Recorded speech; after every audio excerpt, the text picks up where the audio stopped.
গভীর রাত, justice for আরজি কর।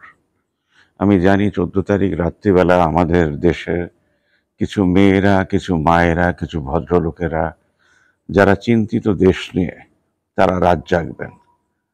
2024-এর গণতন্ত্র, ইন্ডিপেন্ডেন্স ডে খুব সহজে আসবে না, আর খুব সহজে আসেও নেই।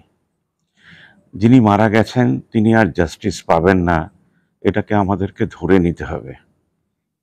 জাস্টিস ফর কিসের জন্য আমরা লড়ছি? যাতে পরে আর কারোর সঙ্গে এটা যেন না ঘটে। পুলিশের রোল এই কটা দিনে আপনারা বুঝতেই পেরেছেন। বুদ্ধদেব বাবুর বডি যাচ্ছে স্বর্গের দিকে, আরেক দিকে একটি মেয়েকে রাত্রি 2টোর সময়, এখন বাজে রাত্রি 2:38 যখন আমি রেকর্ডিংটি করছি। অনেক জায়গায় 14 তারিখে সবাই রাত জাগবেন, মনে করে ছোট ছোট বাইট দিয়ে পাঠাবেন কেন রাতটা জাগছেন, কেন 14ই আগস্ট ভারতবর্ষের ইতিহাসে স্বর্ণ অক্ষরে লেখা হবে রাত্রিবেলা। আপনার পাড়াকে কি আপনি সেভ করতে পেরেছেন? আমাদের দেশে অঙ্গ পাচার হয়, আমাদের দেশে কিডন্যাপিং হয়, সেগুলোকে আটকাতে আমাদেরকে আমাদের দেশের গভর্নমেন্ট ও পুলিশকে সাহায্য করতে হবে। তার জন্য আপনারা কি প্রস্তুত, নাকি এটা ইভেন্ট হয়ে একদিন হাওয়ায় হারিয়ে যাবে? 1971 থেকে 2024-এর বাংলাদেশে যেভাবে লড়াই চলল, তাতে স্টুডেন্টরা কোনো ভবিষ্যৎ লেখেনি, তাই মোহাম্মদ ইউনূসকে প্রাইম মিনিস্টার অফ বাংলাদেশ বানিয়ে দেওয়া হলো।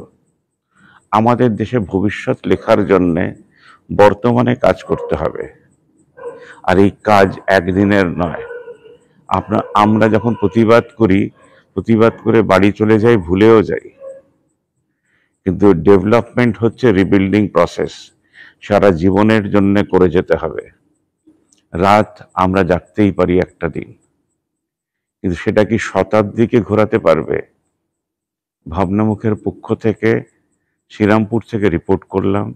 আপনারা যারা রাত জাগবেন, মনে করে নিজেদের বাইট পাঠাবেন, এবং 15 তারিখ যেহেতু আমাদের ইন্ডিপেন্ডেন্স ডে, কিছু গান গেয়ে মনে করে পাঠাতে ভুলবেন না। আর জাস্টিস ফর আরজি করে দুটো জিনিস মাথায় রাখবেন। আমরা যদি আমাদের প্রত্যেকটা পাড়াকে সিকিউরিটি দিতে পারি, তাহলে আমাদের দেশ নিশ্চয়ই করে সেই স্বাধীনতার গল্প লিখবে যার জন্য আমরা 77 বছর ওয়েট করে আছি। গভর্নমেন্টকে সাহায্য করুন, পুলিশকে সাহায্য করুন। একসাথে যদি তারা কাজ না করতে চায়, তাহলে নাগরিক তার কাজটা করে দেখাক। We are citizens of the world, শুধু বাংলার নয়, শুধু ভারতের নয়। আমাদেরকে পৃথিবীকে পথ দেখাতে হবে, যেটা ডিএল রায় বারবার লিখে গেছেন। চারিদিকে আরজি কর নিয়ে যেমন প্রতিবাদ সভা হচ্ছে, ঠিক সেইভাবে শ্রীরামপুরেও হচ্ছে।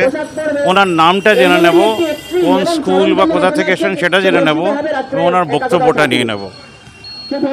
আজ আমার নাম রাতুল, আমরা একটা পত্রিকা করি, ঠোঁটকাটা পত্রিকা বলে, হুগলি জেলায়। ঠোঁটকাটা পত্রিকার পক্ষ থেকে আমরা আজকে সমাবেশিত হয়েছি আমাদের শ্রীরামপুরের যে বটতলা অঞ্চল, এখানে বিভিন্ন স্কুল কলেজ ইত্যাদি রয়েছে।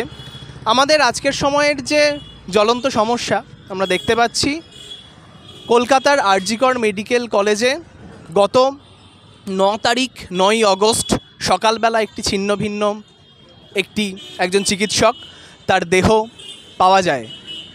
পরবর্তীতে জানা যায় শুধুমাত্র হত্যা নয়, নৃশংস হত্যা নয়, ধর্ষণ করা হয়েছে। এবং ডাক্তারি যা রিপোর্ট, সেই রিপোর্ট অনুযায়ী আমরা বুঝতে পাচ্ছি একজন ব্যক্তির ঘটনা নয়।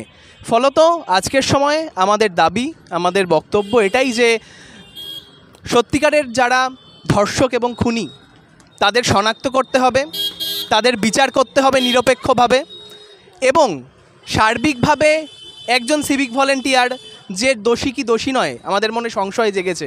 ফলত ধনঞ্জয়ের মতো তার যেন পরিণতি না হয়। আজকের সময়ে যে বিচার ব্যবস্থা, তা আমরা জানি পুলিশ প্রশাসন, সরকার যেখানে ক্ষমতায় রয়েছে, তাদের কুক্ষিগত, একেবারেই নিরপেক্ষ নয়। ফলত নিরপেক্ষ তদন্তের দাবি আমরা জানাচ্ছি এবং তার সাথে সাথে এই যে মেয়েদের সামাজিক বঞ্চনা, সার্বিকভাবে সমাজে পিছিয়ে থাকা, এর বিরুদ্ধে আমরা চাই সমাজের প্রত্যেকটি অংশের, ঘরে বাইরে, স্কুলে, বিদ্যালয়ে, কলেজে ছেলে মেয়েরা এগিয়ে আসুক, এই আমরা চাইব। আসলে এই যে রাত্রে প্রিন্সিপাল বলছেন যে রাত্রিবেলা কেন মেয়েটি ছিল, রাত্রিবেলা থাকা উচিত হয়নি একা। আসলে রাতে মেয়েরা একা শহরে তার এলাকায় কেন ঘুরতে পারবে না, এটাই আমাদের প্রশ্ন। মানে বাকিরা কি, মানে রাত্রিবেলা একটি মেয়ে ঘুরতে পারবে না কারণ বাকিরা কোনো অন্যায়, দুর্বৃত্ত, ধর্ষক তারা ঘুরে বেড়াবে বলে? ফলত আজকের দাবি সার্বিকভাবে এই ঘটনার বিচার এবং সমাজের যে ধর্ষণের মানসিকতা, লিঙ্গ বৈষম্যের যে ধারণা রয়েছে তার বিরুদ্ধেই সার্বিকভাবে আমাদের এই উদ্যোগ, ছোট ছোট উদ্যোগ শহরে, গ্রামে, মফস্বলে আরও ছড়িয়ে পড়ুক, এটুকুই জানাবো। টোটকাটা ম্যাগাজিন বেরোয়, অনলাইনে পেজ রয়েছে, অনলাইন বুলেটিন ভার্সানও বেরোয় এবং আমাদের পত্রিকা রয়েছে। আগামী 15-16 তারিখের মধ্যেই আমরা একটি নতুন ম্যাগাজিন, একটি নতুন সংখ্যা বের করব, যার মধ্যে 3টি বিষয় ছিল এতদিন পর্যন্ত: পরিবেশ সংকট, বাংলাদেশের আন্দোলন এবং প্যালেস্তাইনে যে গণহত্যা, এই 3টি ছিল। তার সঙ্গে অবশ্যই আমরা যুক্ত করার চেষ্টা করব, যুক্ত হবে আরজি করের ঘটনা, ধর্ষণ, লিঙ্গ বৈষম্যের বিরুদ্ধেও ঘটনা, লেখাগুলো আমরা সহকারে আগামী 10 দিনের মধ্যেই একটি পত্রিকা আমরা বের করব।